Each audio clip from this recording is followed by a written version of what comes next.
Pat, firstly, you're settling into new surroundings, into a new club. How have the first couple of days of pre-season gone? Yeah, they've gone really well. I came up with to meet the new manager a couple of weeks ago. All the other staff come in, we were ironing out some of the pre-season stuff, and so that was good to get a feel for the place and meet the other staff. And then I was up a couple of days last week again. I did some work with young Will Mannion, as well as sort of a bit more planning and a bit more of the detail really regarding this week. And then all guns blazing first thing Monday morning.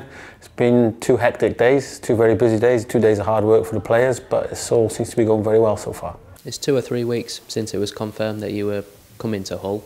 Did the approach come out of the blue a little bit? I was pretty fortunate really. I had to leave my role at Wolves. It was end of my time there. I've been there for 9 years, which I think is a great innings for a first team job anyway. Unfortunately, this opportunity came up. I'd made some contact with Ehab. I went to speak to him and interview him, and it went from there really. And I'm really fortunate and really happy that they offered me the role, and here I am. Right time for a fresh challenge then? For me personally, yes. I'd been at Wolves a long time, worked under a lot of different managers, picked up a lot of good things over my time there, left a lot of good people behind, and then I've come to another club where straight away it seems to me that the people that work for the club are exactly what I've left behind at Wolves, really good people who care for the club and want what's best for the club, so it's a pleasure to be here. The manager's made no secret that his main aim for the season is to win promotion. Does that make it all the more exciting to come into? But I think nearly every single, well, at least 20 of the championship clubs, their aim at the start of the season is to get in the top 6. So, but it's an obvious thing for a club that's just come out of the Premier League is to be up there challenging. The club's done it before, and hopefully they can do it again. You've obviously spent time over the last couple of days working with some really good goalkeepers here. What do you make to the group that you've inherited? Well, I'm fortunate. There's a good group there. There's 3 first-choice goalkeepers.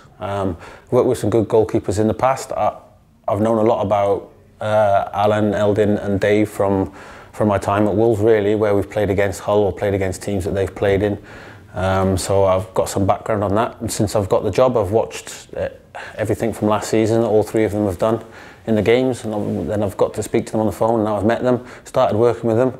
They're 3 obviously really good goalkeepers, but they're 3 good blokes as well who are going to be a pleasure to work with really.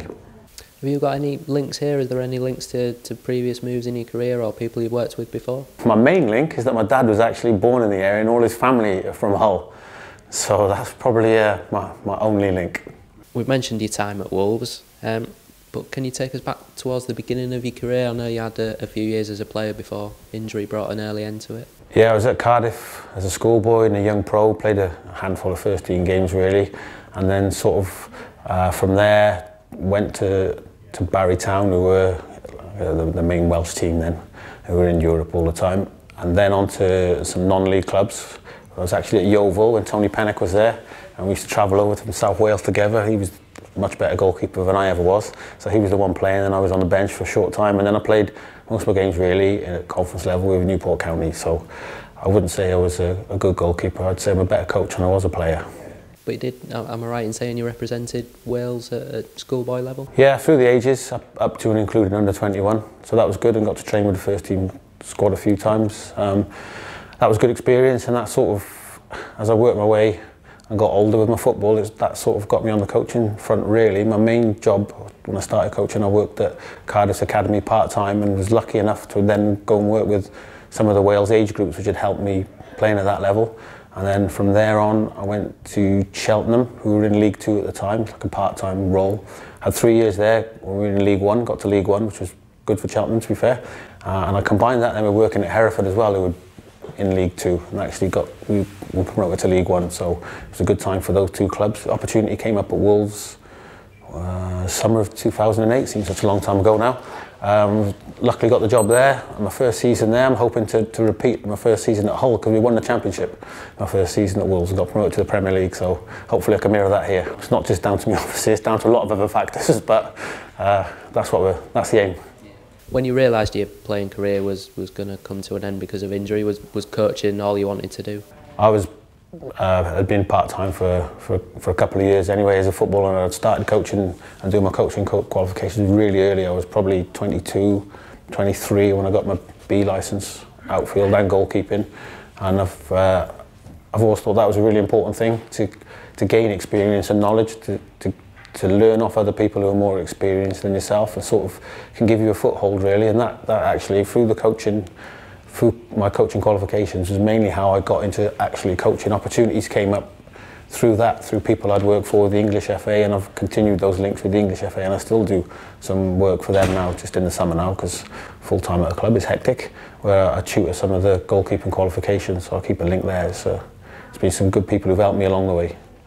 And you must have worked with plenty of managers as well during your time as a coach. Yeah, a variety of managers. Sort of started off at Cheltenham was John Ward, and Keith Downing, and at Hereford was Graham Turner, and then I went to Wolves. Mick McCarthy was the first manager, and then once he left, they followed that up with a foreign appointment, Ståle Solbakken, who came over from Denmark, a Norwegian coach.